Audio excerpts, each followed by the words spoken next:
Та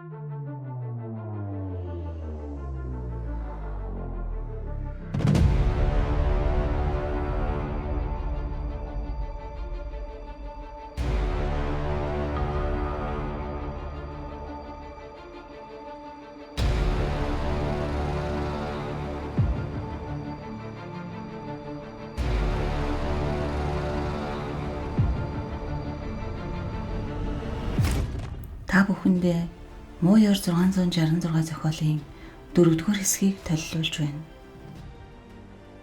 Таалан сонсно уу?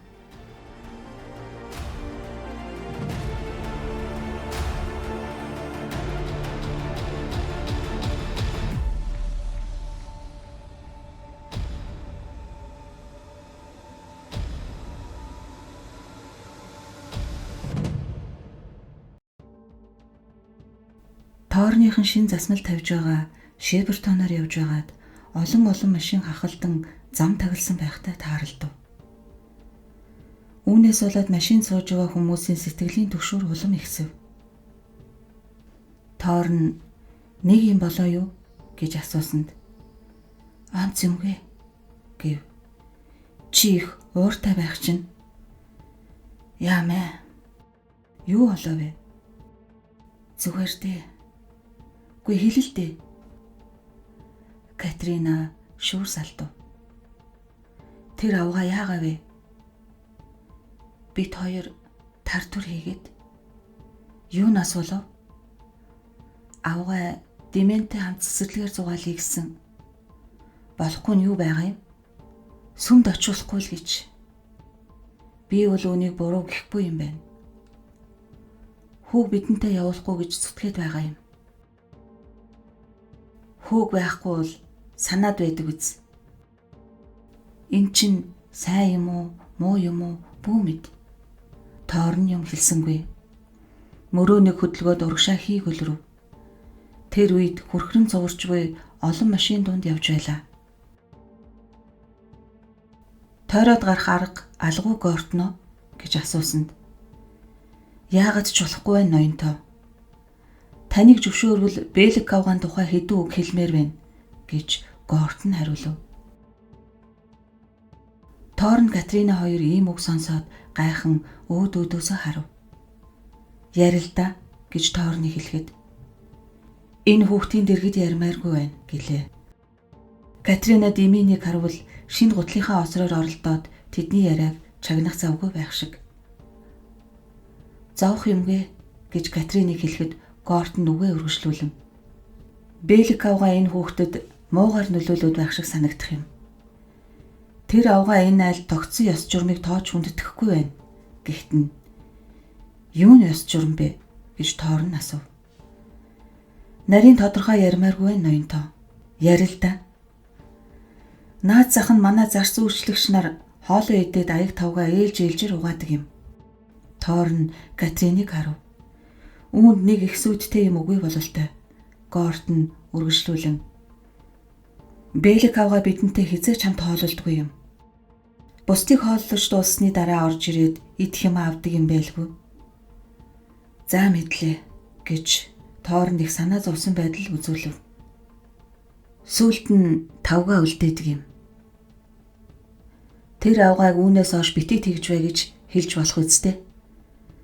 "Түүнээс гадна гэрэл унтарснаас хойш манайхан гадагшаа гардгүй журамтай. Гэтэл Бэлик авгаа шүн дөлөөр ойд очиж явахыг хэд удаа харлаа.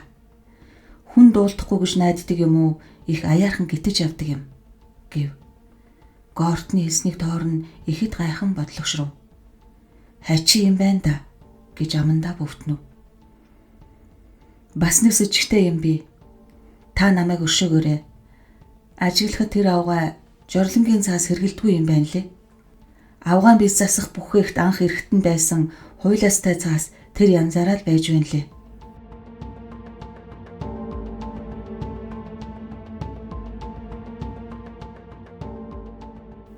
Арын суудалд сууж явсан Жереми Катрина хоёр бие биеэ харав.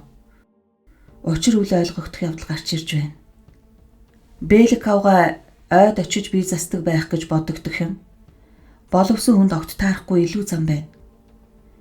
Чимээгүй болцоож Жереми Катрина хоёр нэн гайхаж хоцров. Бас нэг юм би, бас нэг муухай юм. Юу яг ортноо гэж Торн хэртгийн асуув. Бэлэг авгаа Ромтой уцаар ярих захиалга өгдөг.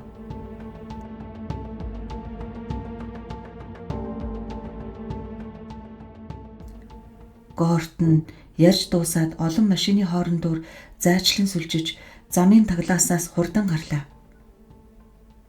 Нүдний өмнө байгалийн байдал жирэлцэж Жереми Катрина хоёр хаяа бие биеэ харан аяархан ярьж явлаа.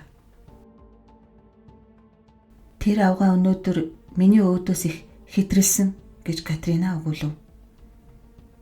Чи түүнийг халмаар байна уу? Бүү мэд. Чи яамаар байна уу? Дэмээ маань түүнд дассан юм шиг байна. Мэднэ. Үүнийг бодолцох хэрэгтэй. Тийм л дээ гэд Катрина шүүр салтав. Чи түүнийг халъя гэж байгаа бол халж болно шүү дээ гэсэнд Катрина хэсэг дугуй байж байгаад өөрөө явах байлгүй гэв. Дэмэн тэр хоёрын дунд доошо хараа сууж байлаа. Машин нь хот дотор оров.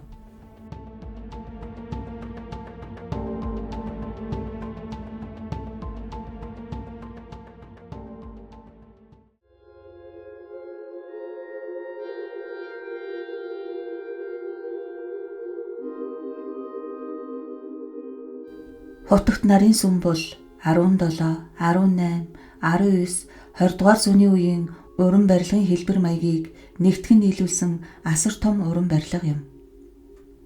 Лут их гол хаалга нь хизээд нээлттэй.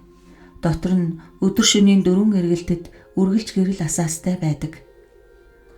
Өнөөдөр хаалга тийш хөтөлсөн шатыг хэвс мэт цэцгээр очиж, шатны хоёр талд ёслолын хувцастай тэтэн масаах шадрууд зогсжээ. Ёслолыг үзэхээр өдий төдий хүн цуглаж харуул хамгаалтынхан тэр олныг арайхийн тогтоож байв. Үүнд их цаг орж гоёмсог суудлын машинууд ээлжийн хүлээн хойно хойноосоо огсрон зогсож сүмийн хаалганы дэргэд хүрч суусан хүмүүсээ буулгаж байлаа.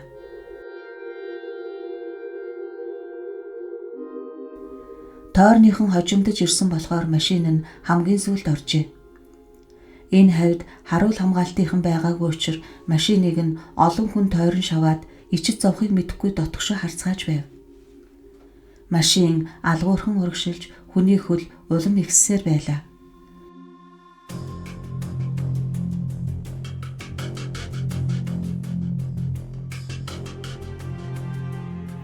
Зөөрмөлөж явсан дэмэн сэрж цонхоор харж буй хүмүүсээс айж бишүрхэв. Катрина хүүгээ тэврээд чанга хурагшаа харж явлаа. Хүн улам олширж машиныг нь шүргэн түлхэлдэж эхлэв. Үзшгүй муухай царайтай маанаг өвчтэй эрэмдэг амтан машины цонхонд ойртон ирж машин чинь сууя гэж гуйж байгаа юм шиг шилийг нь тогшив. Катрины дотор нь муухай болж буруу харсанд тэр эрэмдэг амтан тас хөхрөн нэг балиар муухай юм хэлв. Катрина хий огуулан "Ай тэнгэр минь, юу болж байгаа нь энэ вэ?"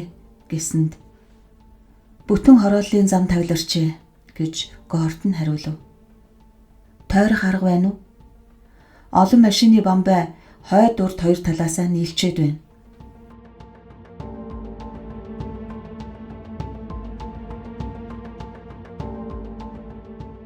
Өнөөх маангийг цонхны шил тогшоос салж өгөхгүй болохоор Катрина тэр эвгүй муухай чимээг сонсохгүй гэсэн хэрэгүү нүдэ анж. "Эндээс мултрах арга чарга даан чалгуу" гэж мөргөх тооныг гиншин гуйв. Ихийнхээ сэтгэлийн төгшүүрийг дэмэн бас мэдэж нүд нь бүлтэлцэж эхэллээ. Хүүгийн сэтгэл тавгүй болсныг Торн ажиглаад Зүгээр айх юмгүй. Энэ улс чамайг гомдоохгүй. Зүгээр л машинд ямар хүн сууж авааг сонирхож байгаа юм" гэж аргадан тайлбарлахыг хичээв. Гэтэл дэмэн хүү айснаас нүд нь улам их том болов. Харин машиныг тойрон шавсан олныг хараагүй тэдний толгой дээгүүр энүүхэн дэрэгдэн сүндэрлэн байгаа сүмийн ганжрыг ширтжээ.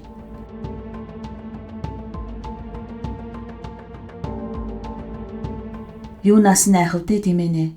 Бид хорим үсгээр очиж явна" гэж Торн хэллээ. Хүүгүний айх нь улам ихсэж царай нь хувьсхийв. Машин сүмд ойрцоор байлаа. Дэмэнэ. Катрина хөвгөөнийг нүг салгалгүй ажиглаж тойрон Катриныг харж байлаа. Олны хөл аль хэдийн татран өмнө нь сүр жавхлан төгс дуган сөндөрлөж байхад Дэмэн хүүгийн царай чулуугаар хийсэн юм шиг хүрлийж бие хураан атийжээ. Одоо айх юм байхгүй Дэмэнэ. Улсууд тараад явчихсан гэж Катрина шивнэв.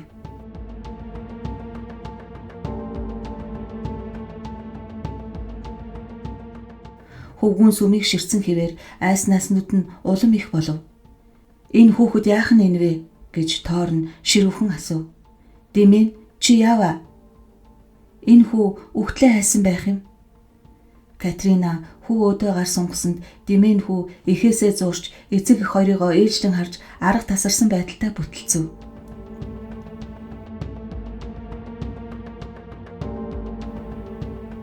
Эн чин ердөө сүм шүү дээ хөөмн гэж Катрины хоолой нь зангиран өгүүлв.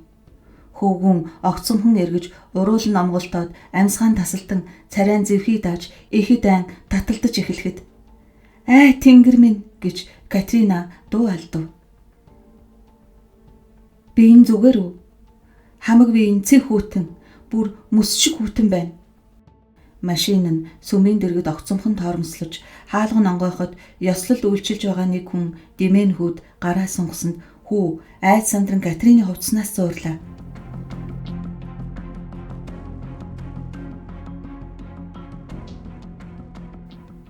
"Дэмэнэ, Дэмэнэ" гэж Катрина дуу тавин хашгирав. Катрина хүүгийн атгсан гарыг тавиулах гэж оролдсон боловч хувцснаас нь үхэн зураа тавьж өгсөнгүй. Катрина бие барьж чадхаа болж "Жереми" гэж нөхрөө дуудав. "Дэмэн" гэж Торн хүүгээ зандарлаа. "Хувцсыг минь ураа тайчглаа." Торн хүүгүүн тишээ тонгойсонд хүү эхээсээ улам хүчтэй зорч нүрийг нь маажил самардан өснөөс нь бацчаад салахгүй байлаа. "Туслаарай, тэнгэр минь" гэж Катрина чарлав. "Дэмэнэ, тавигэн" гэж Торн зандран хөвгүүнийг салгаж авахгүй дийлсэнгүй. Дэмэн айсандаа чихэн чивтээ муухай орлов. Олон хүн уурлаж тэдний ноцолдон байгаа сонирхон харж байлаа.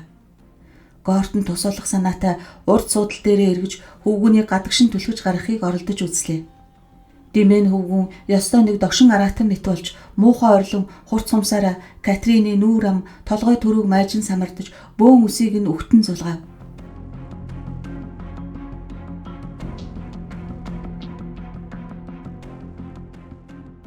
"Наатхыгаа салгаад өгөөч" гэж Катрина хашгирлаа.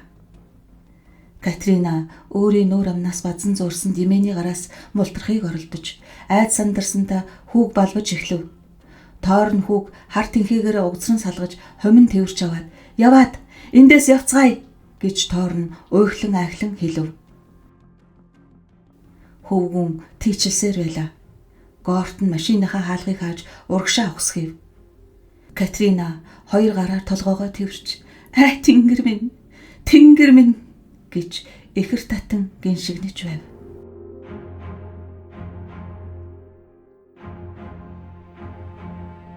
Урт хар машин урагшлан давхиж, хөвгүүний таталтх нь айжмаар нандаж, хамаг тэнхээ налдран хүзүүн татаж толгой нь гидив. Гортон засмалд орж хэдэн минутын дараа машинд намгүн боллоо.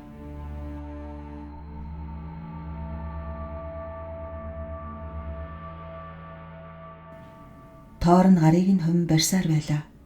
Хажууд нь балмагдан цочирдсан Катрины өсөн сэгсэж, өрөөснүүд нь нандлаа хавтчаад сууж байв. Нэгэн дуугарч зүрхлэхгүй, дуугүй явцгааж байлаа. Пирфордод ирээд Жереми Катрина хоёр Дэмэнийг өрөөнд нь оруулж хамт жаахан сууцгаав. Хөвгүүн халуунгүй байсан болохоор эмч дуутахын хэрэг гарсангүй. Дэмэн ийм хэрэг төг утсандаа айсан юм уу? Тэр хоёрын өдөөс ихцлэн харахгүй хичээнэ.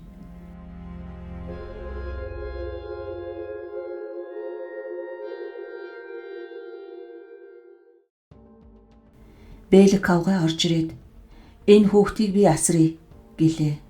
Авгайг үзээд Дэмэн жаахан тайвшрав.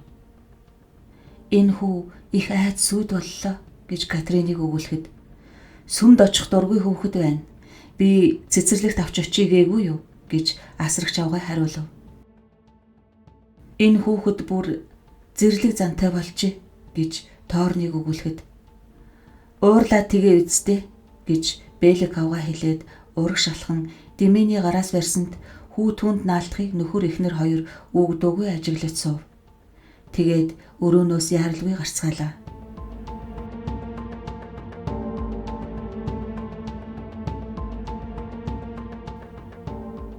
Хэрэг нэг л бишдэж байна гэж шөнө жолооч Гортон эхнэртэй хэлв.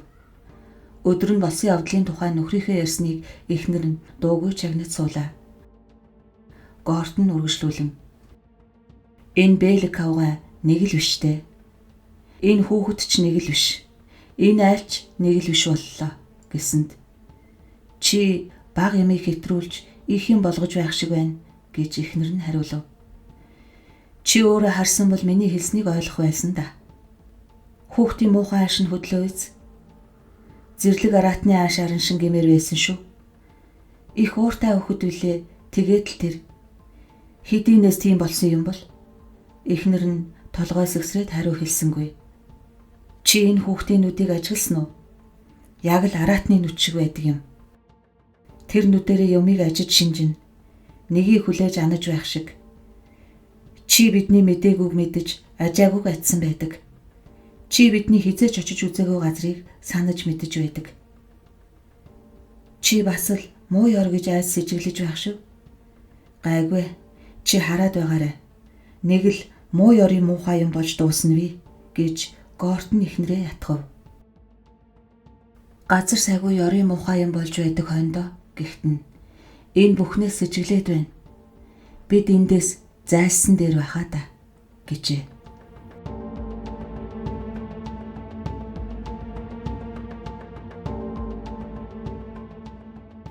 Энэ үед Эрэм хоёр тоор нь хашаан дотроо сууж байв. Шөнө болж дэмэн унтжээ.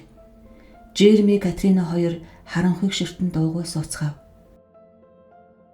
Катрины нүүр ам хавдан бам байж энэ тэндээ хөхнөөс сулсан байх бөгөөд хажуудаа тавьсан домбтой бүлээн усаар алчуур норгон хөндүүр газраа байн шавшиж байлаа. За энэ муухай өдрийг зүйл дуусгахаас сайхан юм алга. Би явж унтлаа гэсэнд би жаахан сууж байгаад оръё гэв. Эхнэрийн хөлийн чимээ сонсогдохоо болж Жереми элдв бодол дарагдан ганцаар үлдлээ.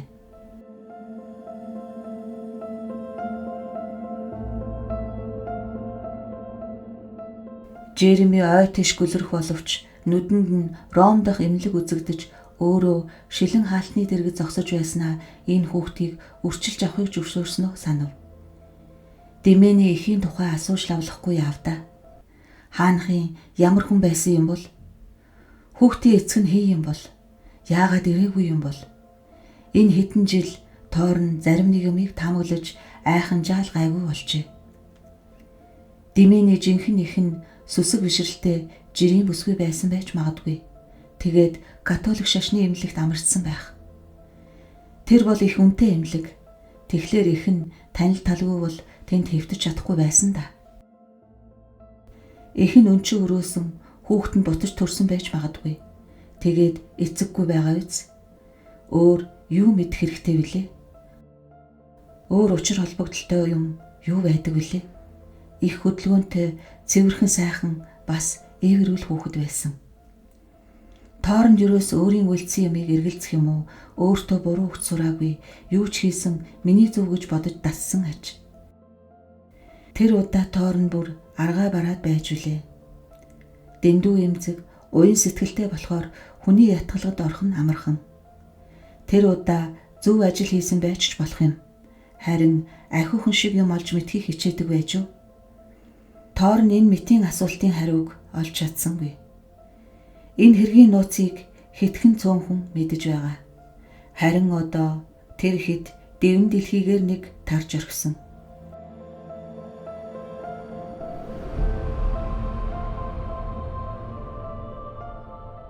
Совилогч Тереза, Эспилето ламтан, Тассоны ламтан энэ гурвал мэднэ. Энэ гурвын л хийсэн нүгэлт хар үйл.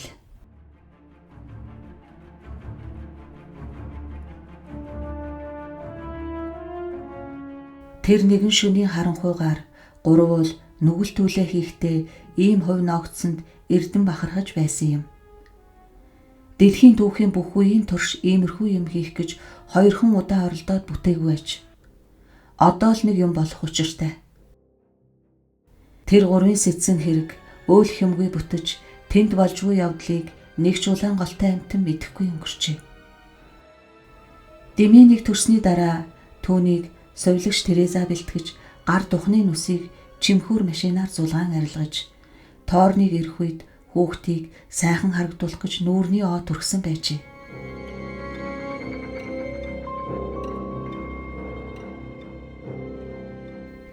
Шин төрсөн хүүхдийн үс сэвлэг нь тэдний бодож байсанчлан их өтгөн байв. Совилогч Тереза эхлээд хойхонд нь мэнг байгаа эсхийг үзэж дараа нь цахилгаан үлээгүүрээр үсийг нь буржилган хатаажээ. Совилогч Тереза мөн яг энэ үеэр эмнэлгийн зойронд хоёр үхтлийг сагсан савнд хийж байсан арай бага гарын тасууны ламтан хоёрыг тоор нь хизээж олж үзэхгүй.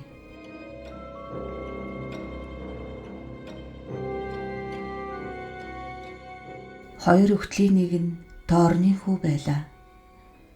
Тэр хүү дуугарч амжилгүй дуугаа хураасан юм. Хоёр дахь үхтэл нь амьд үлдсэн хүүхдийн эхэн байжээ.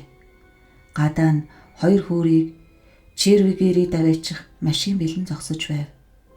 Тэнд Сент Анжелогийн чимээ аниргүй оршуулгын газар ухаж бэлтгэсэн хоёр нүхний дэргэд булж далдлах ажилчид хүлээж байжээ. Ад чөтгөрийг дахин шүтгчдийн нийгэмлэг төлөвлөгөөг нь боловсруулж Спилето ламтан гол үүрэг гүйцэтгэсэн байна.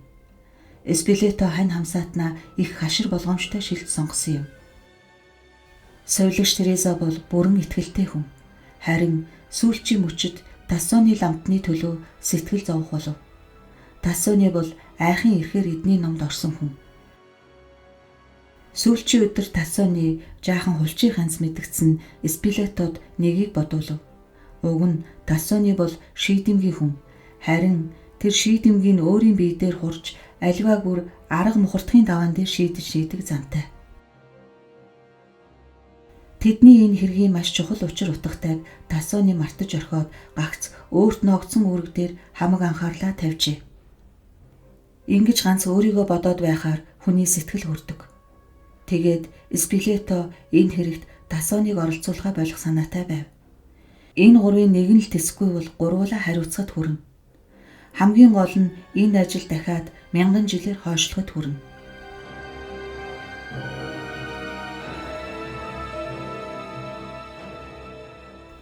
Эцсийн бүлэг Тассоны итгэлийг хөсөрдүүлсэнгүй. Хийгээснийг үнэн ч өгөөд хичээнгүй зүтгэлтэй гүйцэтгэж тэр ч байтугай хэн ч урдаас мэдэх аргагүй байсан санамсаргүй тохиолдлыг аргалж чаджээ. Сагсан савыг машинд ачих гэтэл нөгөө хүүхэд нь үхээгүй аваа чимээ гаргаж байв. Тассоны сагсан савыг даруй буулгаж эмнэлгийн зойронд буцааж авчираад тэр хүүхдийг дахиад хизээш дуугарч чадахгүй болгожээ. Хийсэн хэрэгтэй зочирдон сандарсан боловч нэгэнт хийдгээ хийснээс хойш бусд нь хамаагүй болжээ. Тэр шөнө эргэн тойрон ерийн байдлаараа байх шиг эмч сувилагч нар өдөр тутмын үүрэгт ажиллаа гүйцэтгэн хажууханд нь юу болж байгаа тухай огт ажиг сэжиг авалгүй өнгөрөв. Юм бүхнийг их болгоомжтой нарийн нэгт гүйцэтгсэн болохоор хинч тэр ялангуяа тоор нь бол юу ч олж мэдэж чадахгүйсэн.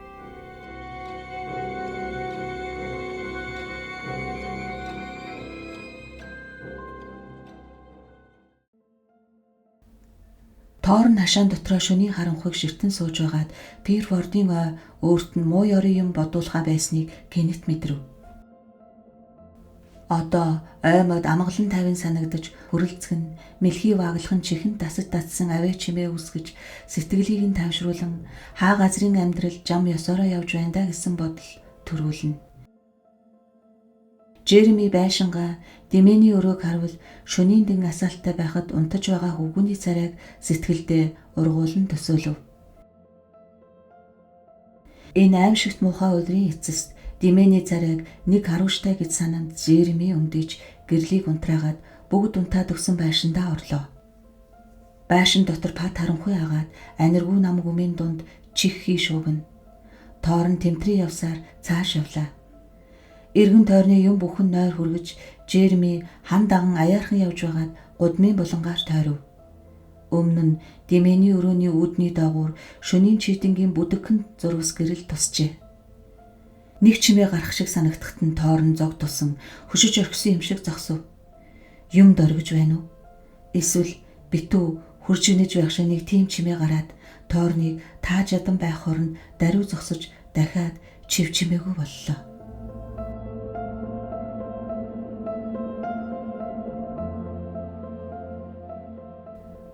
Тоорныг урагш алах гэтэл тэр чимээ түрүүчийнхээс илүү чанга дахиад дуулдахад нь Жермийн үнхэлцэг нь хагарах шахлаа. Доош харвал нэгэн амьтны хоёр нүд галилзаж харагдав.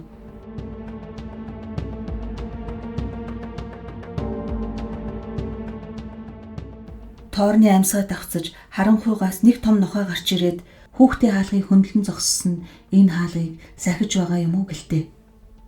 Нохой нүд гэлэлцэж Тоорныг ширтэн архирсаар байв. За гэж Тоорныг тасалдангүй дуугаар өгүүлэхэд нохой биеэ хурааж харайхаар завдан байлаа. Энэ үед Беликавга өрөөнөөс гарч ирээд "Хоошоо бай. Эн чин гэрийн эзэн байхгүй юу?" гэсэнд нохой дорой тайвширч сэтгэлийн төвшөөр намдлаа.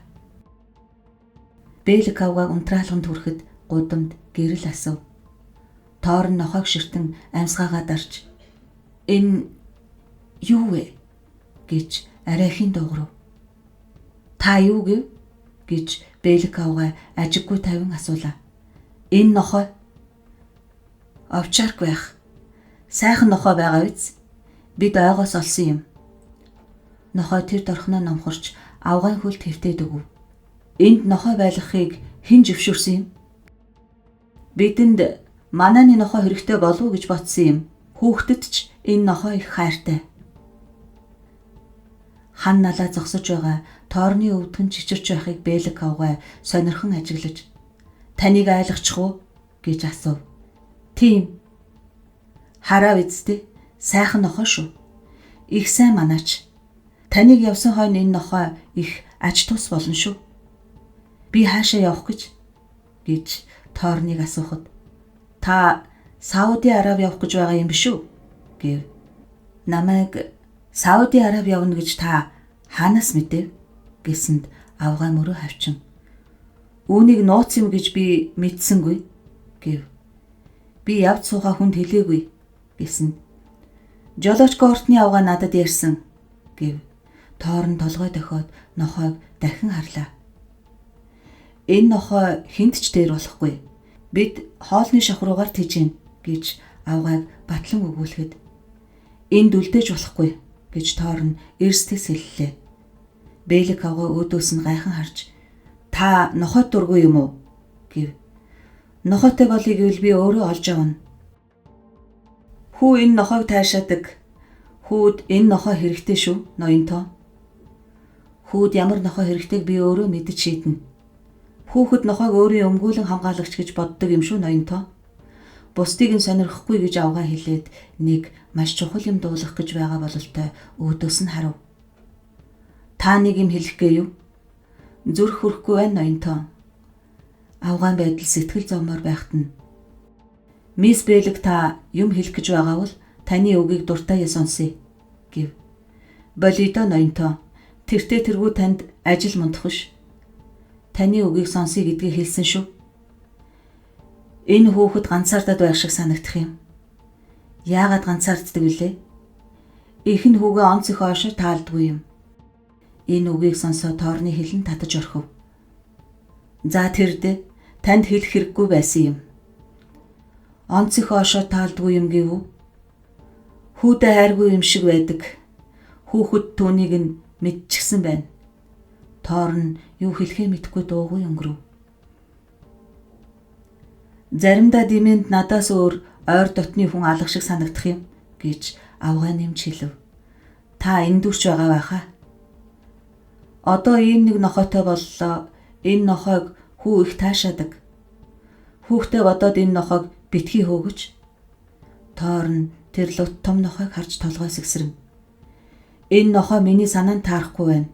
маргаашийн дотор зайлуул гэсэнд зайлуулахыг хааш нь гэж авгай гайхан асуув. Нохойн аж ахуйханд өг. Тэднийхэн чинь нохойг алдаг юм биш үү? Тэгвэл зүгээр хөөгөөд явуулчих.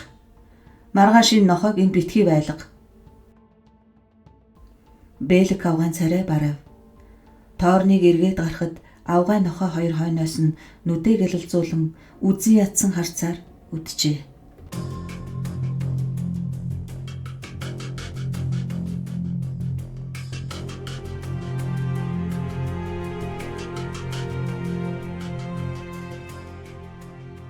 Та бүхэндээ зохиолынхоо 4-р хэсгийг сонирдууллаа. Та бүхэнд манай сувг таалагдсан бол лайк, шеэр, бас subscribe хийхээ мартаоцай. Баярлалаа. Дараагийн 5-р хэсгээр удахгүй уулзъя. Баяртай.